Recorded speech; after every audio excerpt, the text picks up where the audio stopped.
Men. For today's video, mamen, tira naman tayo ng isa sa mga paborito ko simula nung bata ako, mamen. Naalala ko pa nga pangalan nung kinakainan ko, si Aling Mameng, mamen, dun sa Caloocan. O ito, tira tayo ng pansit luglog, mamen.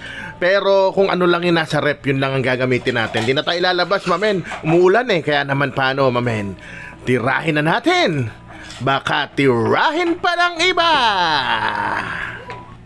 So, eto na nga, mamen. Sisimulan natin to, mamen, sa pagluto ng noodles. Ang gamit natin dito, palabok noodles. So, kung sino nakakaalam dyan kung ano pinagkaiba ng pansit luglog, palabok at pansit malabon, baka pwede nyong pakicomment down below. Dagdag kaalaman sa lahat yon, mamen.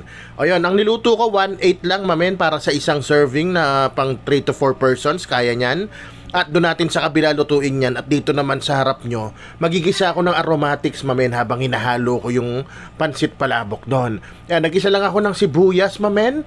Tapos sinama ko na rin yung bawang at gisahin nyo maigi hanggang magsama-sama ang aroma nila at ang juices lumabas. At ito, meron ako nakita sa ref, mamen, 3 pirasong tinapang galunggong na hinimay ko na. Sama nyo yung balat kasi flavorful yon. Ang smokiness nun, sagad to the bones.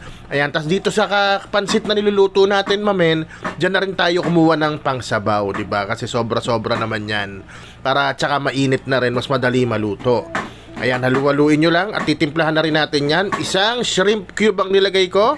At dagdagan pa natin ng tubig. Pasensya na mga mamen ha, kasi tansyahan lang ako dito dahil di naman ako nagluluto nito araw-araw, di ba? Kaya naglagay din ako ng paminta at ginamitan ko ng atsuete na may lihiya kasi mas makulay yan sa tubig. At kung nandyan ka pa, mamen, baka pwedeng paki-like and share no tong video natin para malaman ng iba kung paano ang tirada ko sa pansit luglog. Ayan, actually tapos na yan. Ganyan kasimple. Timplahan nyo na kung matabang alatan nyo. Patis, mamen, masarap dyan. At ito nga, pinalapot ko gamit ang cornstarch. Pero onti na lang yung cornstarch ko, kaya pasensya na kung di ko na palapot ng todo. Total naman, ganyan pa rin ang lasa niya, kaya ipaplato ko na. Ayan, mamen, o diba? O nga pala, salamat sa mga patuloy na sumasabaybay kay Masarap TV. Mahal ko kayo lahat at todong God bless sa inyo, mamen. At baka pwedeng pa i-comment na rin kung ano oras nyo pinapanood to habang nilalagay ko tong chicharon na onte kasi wala na ibang natira. Pero goods na yan, malasa yan. O yan, pa i-comment nyo lang po kung anong oras kayo nanonood para naman malaman ko ang timing ng video ko. Ayan na, goods na yan. O, lagay natin tong boiled eggs, mamen, kalat na lang natin para maganda-ganda tingnan at lalagyan ko rin yan ng spring onions. O paano, mamen? Isisigaw ko na! Rapsa! Man!